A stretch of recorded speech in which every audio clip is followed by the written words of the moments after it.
Pride and Prejudice by Jane Austen. Chapter 29.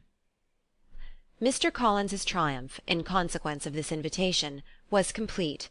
The power of displaying the grandeur of his patroness to his wondering visitors, and of letting them see her civility towards himself and his wife, was exactly what he had wished for, and that an opportunity of doing it should be given so soon was such an instance of Lady Catherine's condescension as he knew not how to admire enough.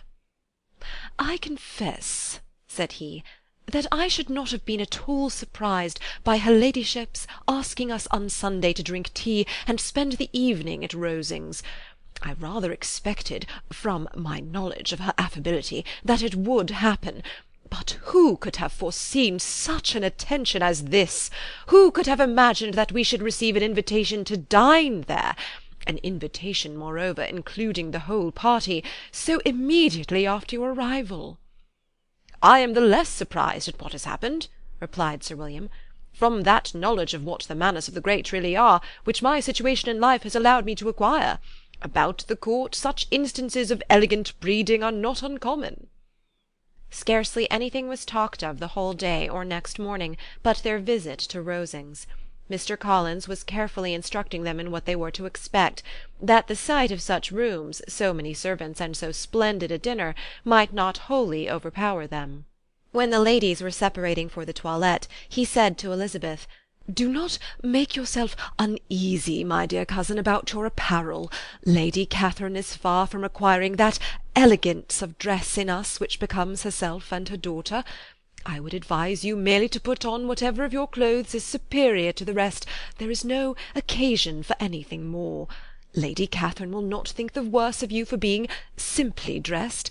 She likes to have the distinction of rank preserved." While they were dressing, he came 2 or 3 times to their different doors, to recommend their being quick, as Lady Catherine very much objected to be kept waiting for her dinner. Such formidable accounts of her ladyship, and her manner of living, quite frightened Maria Lucas, who had been little used to company, and she looked forward to her introduction at Rosings with as much apprehension as her father had done to his presentation at St. James's. As the weather was fine, they had a pleasant walk of about half a mile across the park. Every park has its beauty and its prospects, and Elizabeth saw much to be pleased with, though she could not be in such raptures as Mr. Collins expected the scene to inspire, and was but slightly affected by his enumeration of the windows in front of the house, and his relation of what the glazing altogether had originally cost Sir Louis de Bourgh. When they ascended the steps to the hall, Maria's alarm was every moment increasing, and even Sir William did not look perfectly calm. Elizabeth's courage did not fail her. She had heard nothing of Lady Catherine that spoke her awful from any extraordinary talents or miraculous virtue, and the mere stateliness of money or rank she thought she could witness without trepidation. From the entrance hall, of which Mr. Collins pointed out, with a rapturous air, the fine proportion and the finished ornaments, they followed the servants through an antechamber to the room where Lady Catherine, her daughter, and Mrs. Jenkinson were sitting. Her ladyship, with great condescension, arose to receive them, and as Mrs. Collins had settled it with her husband that the office of introduction should be hers, it was performed in a proper manner, without any of those apologies and thanks which he would have thought necessary.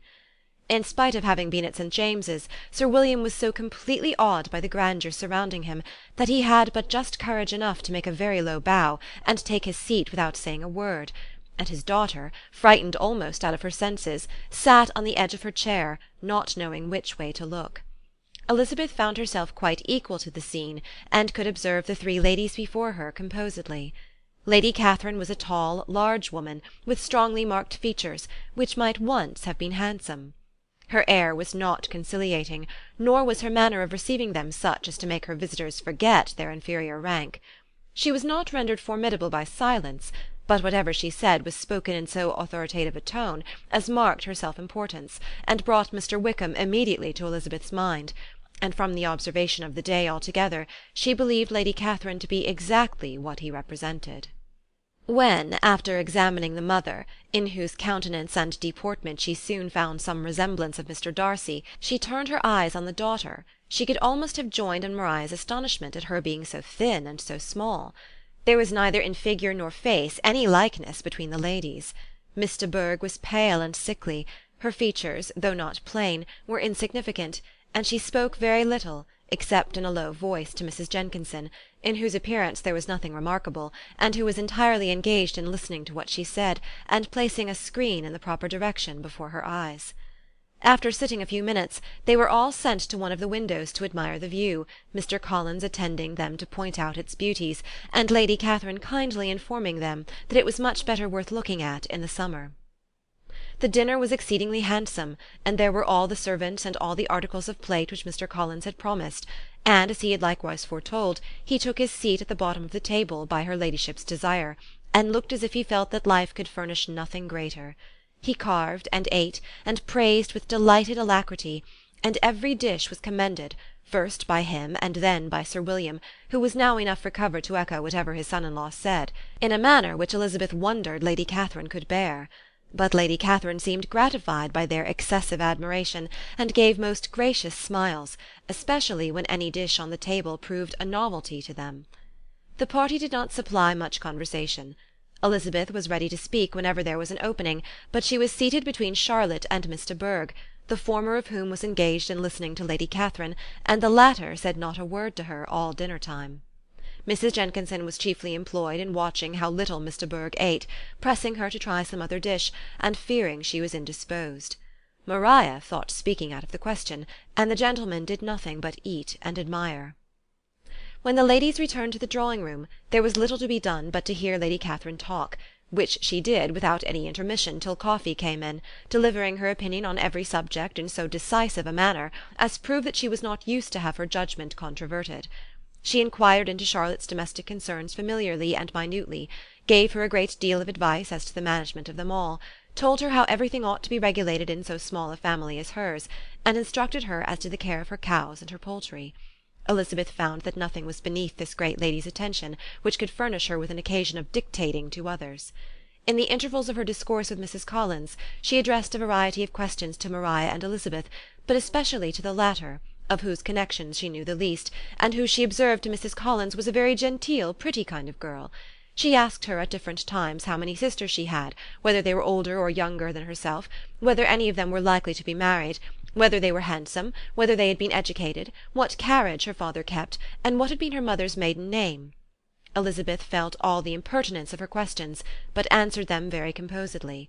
Lady Catherine then observed, "Your father's estate is entailed on Mr. Collins, I think. For your sake," turning to Charlotte, "I am glad of it, but otherwise I see no occasion for entailing estates from the female line. It was not thought necessary in Sir Lewis de Bourgh's family. Do you play and sing, Miss Bennet?" "A little." "No, then some time or other we shall be happy to hear you.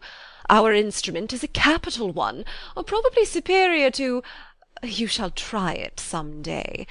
Do your sisters play and sing?" "One of them does." "Why did not you all learn? You ought all to have learned. The Miss Webbs all play, and their father has not so good an income as yours. Do you draw?" "No, not at all."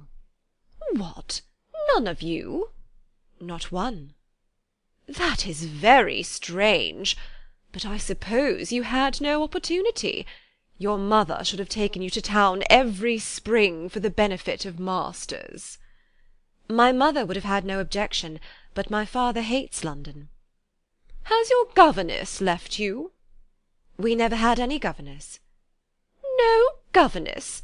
How was that possible? 5 daughters brought up at home without a governess! I never heard of such a thing. Your mother must have been quite a slave to your education." Elizabeth could hardly help smiling as she assured her that that had not been the case. "Then who taught you? Who attended to you? Without a governess you must have been neglected." "Compared with some families, I believe we were, but such of us as wished to learn never wanted the means. We were always encouraged to read, and had all the masters that were necessary. Those who chose to be idle certainly might." "Ay, no doubt, but that is what a governess will prevent, and if I had known your mother, I should have advised her most strenuously to engage one. I always say that nothing is to be done in education without steady and regular instruction, and nobody but a governess can give it. It is wonderful how many families I have been the means of supplying in that way. I am always glad to get a young person well placed out. 4 nieces of Mrs. Jenkinson are most delightfully situated through my means, and it was but the other day that I recommended another young person, who was merely accidentally mentioned to me, and the family are quite delighted with her. Mrs. Collins, did I tell you of Lady Metcalfe's calling yesterday to thank me? She finds Miss Pope a treasure.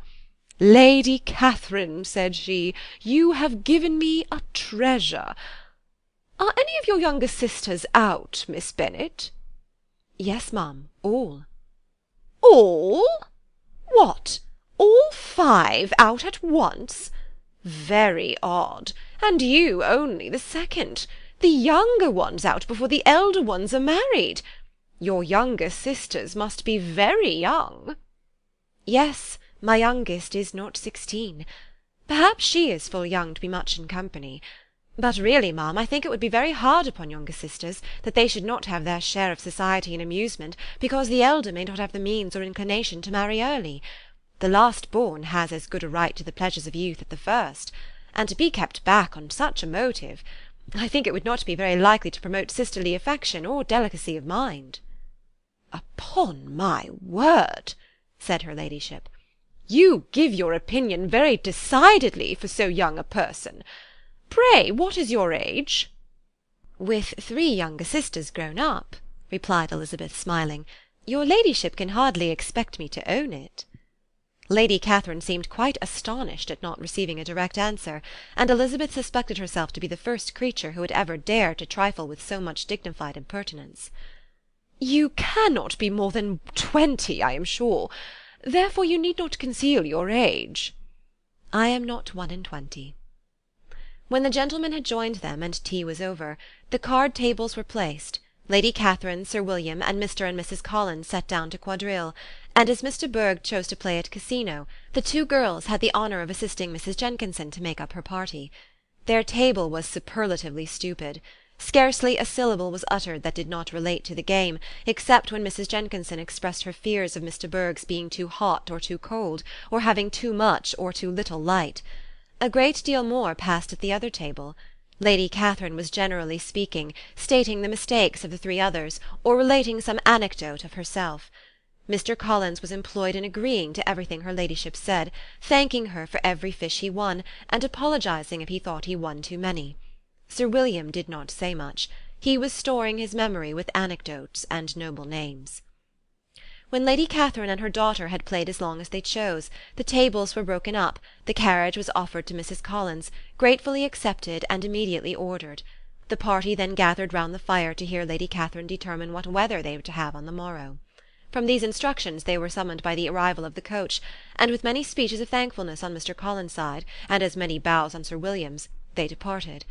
As soon as they had driven from the door, Elizabeth was called on by her cousin to give her opinion of all that she had seen at Rosings, which, for Charlotte's sake, she made more favourable than it really was. But her commendation, though costing her some trouble, could by no means satisfy Mr. Collins, and he was very soon obliged to take her ladyship's praise into his own hands. Chapter 29